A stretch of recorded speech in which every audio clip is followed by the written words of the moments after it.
Halo Jebret Tim, ketemu lagi sama Bang Bes di Indep Bola dan hari ini sesuai dengan request kalian, kita akan bahas taktik Tim Nasional Indonesia di AFF Suzuki Cup kemarin. Tidak bisa kita rangkum jadi satu bagaimana bermain Tim Nasional Indonesia karena mereka bermain berbeda-beda setiap pertandingan dengan approach yang berbeda-beda. Pelatih Tim Nasional menggunakan taktikal yang adaptif, tergantung lawan bermain seperti apa, dan hari ini khusus kita akan bahas game by game, bagaimana pendekatan pelatih Tim Nasional Indonesia terhadap pertandingan melalui Indep Bola. Oke, kita patut apresiasi juga prestasi Tim Nasional Indonesia di Piala AFF, di ajang AFF, karena tidak mudah untuk bisa mencapai partai final setelah berhasil menang melawan Malaysia, menahan Vietnam, dan juga berhasil lolos dari jebakan Singapura, dan berhasil juga bermain baik melawan Thailand di leg 2. Nah, bagaimana mereka bermain? Kita akan bahas secara mendalam di Indep Bola. Yuk, langsung aja. Oke, pada pertandingan melawan Vietnam, Indonesia set up dengan formasi 1-4-1-4-1. Tetapi ini di atas kertas. Pada pertandingan itu Indonesia lebih banyak tertekan dan akhirnya pelatih menggunakan skema yang lebih bertahan dan membiarkan lawan memegang bola, lebih banyak memegang bola.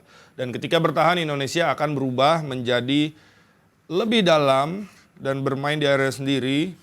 Ya, gelandangnya turun, sayapnya turun, dan strikernya turun. Dan kunci permainan ketika melawan Vietnam ada di posisi gelandang, di mana dia bisa mengisi posisi di antara dua center back ketika harus bertahan sangat dalam, dan formasi 4-1-4-1 tadi akan berubah menjadi 5-4-1, sangat dalam. Dan di sini Vietnam yang kita tahu beberapa kali menang lawan Tim Nasional Indonesia akan kesulitan melakukan combination play di tengah karena banyaknya jumlah pemain Indonesia di situ. Kita tahu Vietnam datang dengan formasi 3-4-3 andalan mereka dan dengan line yang cukup tinggi. Akhirnya Tim Nasional Indonesia memaksa Vietnam untuk lebih banyak melakukan permainan melalui wing play. Kita tahu wing play dari Vietnam tidak terlalu bagus dan mereka harus memainkan banyak wing play karena di tengah sudah ditutup oleh pemain Indonesia. Dan dengan Vietnam yang lebih banyak memegang bola, jadi wajar ketika pertandingan itu 30% penguasaan bola dikuasai Indonesia dan selebihnya dikuasai oleh Vietnam. Dan Vietnam yang ingin melakukan combination play umpan 1-2 kesulitan karena di sini ada Dewangga, ada Irianto yang bermain sekaligus. Dan di sini kelebihan dari menggunakan 5 pemain di belakang atau 3 center back di sini, ini kan masuk. Ini adalah ketika ada lawan yang pegang bola seperti ini, maka salah satu di antara tiganya bisa keluar. Salah satu center back keluar, maka dia akan mengisi posisi yang kosong tersebut. Jadi masih akan ada 4 dan ini tidak pecah. Ini cukup bagus sekali, sangat dalam sekali, dan patut kita apresiasi defensive display dari Tim Nasional Indonesia ketika melawan Vietnam sangat baik. Mungkin yang terbaik selama 10 tahun terakhir. Oke, pada pertandingan itu juga tidak banyak yang bisa dilakukan oleh Vietnam selain melakukan spekulasi tembakan jarak jauh karena di sini sudah ditutup. Dan juga kita tahu Indonesia juga melakukan antisipasi terhadap switch play yang bisa dilakukan oleh Vietnam, di mana ketika bola ada di sisi kanan, maka pemain-pemain Indonesia akan mulai bergeser dan biasanya akan ada celah di sini. Dan itu sudah diantisipasi oleh pelatih dengan menempatkan tentunya sayap yang sudah bekerja keras. Itu tadi cara mereka bertahan, tetapi bagaimana Indonesia ketika mereka menyerang. Indonesia ketika melawan Vietnam tidak banyak serangan, tetapi ketika mereka menyerang, mereka lebih direct, tidak banyak melakukan build up dan langsung menempatkan bola ke depan. Oke, kekurangan dari formasi Indonesia ketika berhadapan dengan Vietnam adalah ketika tim bermain dengan blok yang rendah, ya kita tahu mereka bertahan dengan sangat dalam.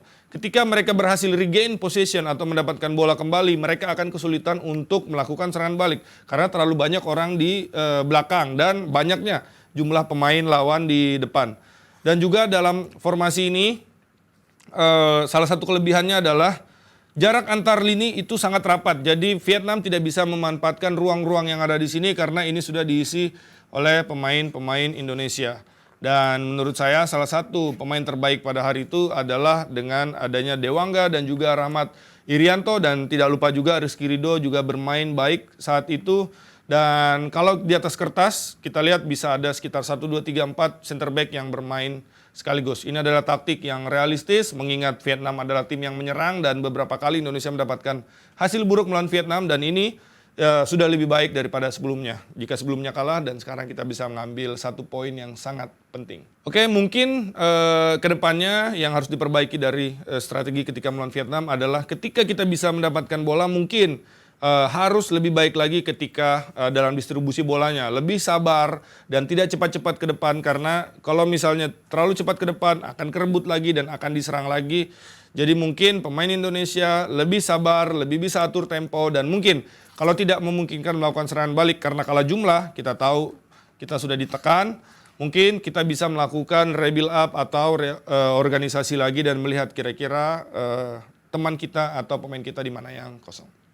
Oke, pada pertandingan berikutnya Indonesia berhadapan dengan Malaysia dan pelatih tim nasional Indonesia melakukan setup yang berbeda di mana ingin lebih menekan, ingin lebih melakukan pressure dan kita bisa lihat bahwa dengan dimainkannya Ramai Rumakik ini membuktikan bahwa di gelandang, di posisi gelandang ingin cepat melakukan tekanan, ingin cepat berada di area lawan. Dan kita bahas sedikit formasi Indonesia, mereka menggunakan formasi 1-4-3-3 di mana menggunakan double attacking midfielder dan 3 pemain di depannya ada Ezra Walian, ada Witan dan ada Irfan Jaya. Yang menarik adalah Ricky Kambuaya dan Ramai Rumakik bermain bersama di sini. Ini ingin melihat bahwa Malaysia tidak ingin diberikan banyak ruang untuk bisa berkembang dan kita tahu Malaysia akan mencoba untuk bermain build up tetapi coba ditekan dan bagaimana sistem press Indonesia mereka melakukannya dengan seorang Ezra Walian akan menekan seperti ini dan tim akan terlihat seperti terbagi 2 ya kalau kita lihat dan 5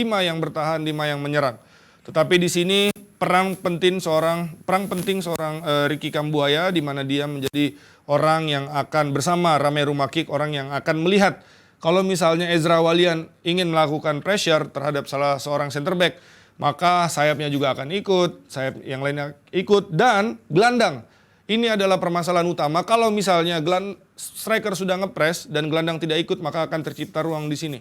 Makanya Ramai Rumakik dan juga Kambuaya sangat baik sekali ketika lawan Malaysia karena mereka menutup celah tersebut dan ikut melakukan pressure.